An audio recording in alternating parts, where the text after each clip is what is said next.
o mundo, outro inimigo a ser combatido.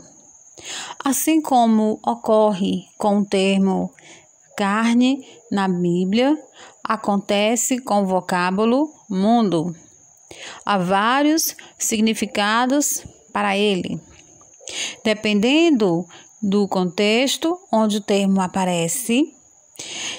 E podemos falar assim, ele pode ter, por exemplo, o sentido de humanidade. De que mais? De planeta ou universo.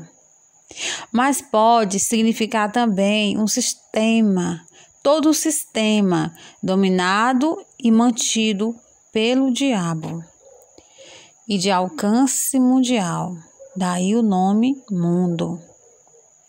Infelizmente, a maioria das pessoas está envolvida pelo mundo, isto é, por este sistema de coisas, alimentado e regido pelo diabo. Isso ocorre porque esse sistema acaba envolvendo e influenciando todo tipo de atividade humana, como a política, a cultura, a economia e a religião. Na política, são os casos de corrupção governamental, ditaduras, injustiças, criação e aprovação de leis que ofendem a Deus, e todo tipo de uso do poder de forma pecaminosa. Na cultura, filmes com conteúdo egoísta, pornográfico ou cheios de violência, e as novelas e livros que combatem os valores morais cristãos. O desprezo às coisas de Deus e a negação de sua existência são outros elementos ou outros exemplos.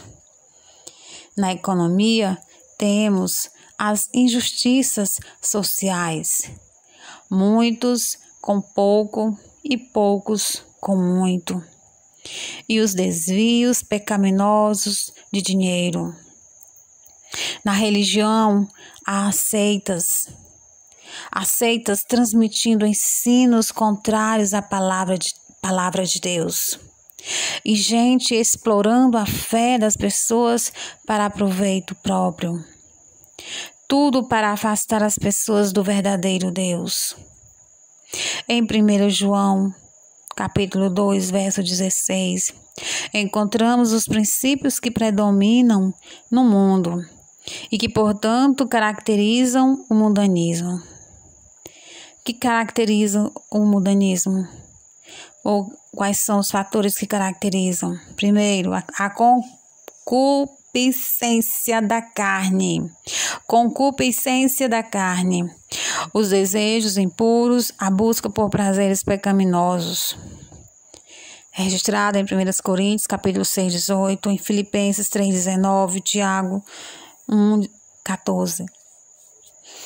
Temos também a concupiscência dos olhos. Cobiça, o desejo descontrolado por coisas atraentes aos olhos, mas proibidas por Deus. Inclusive o desejo de olhar para o que dá prazer pecaminoso. Você pode encontrar registrado em Romanos 7, 7. Então, o ser humano pode ser tentado de várias maneiras. É possível, por exemplo, cobiçar algo que só se conhece pelo ouvir ou pelo toque, posto que a imaginação, fermentada pela disposição do coração, pode, de certa forma, pintar um quadro belíssimo e,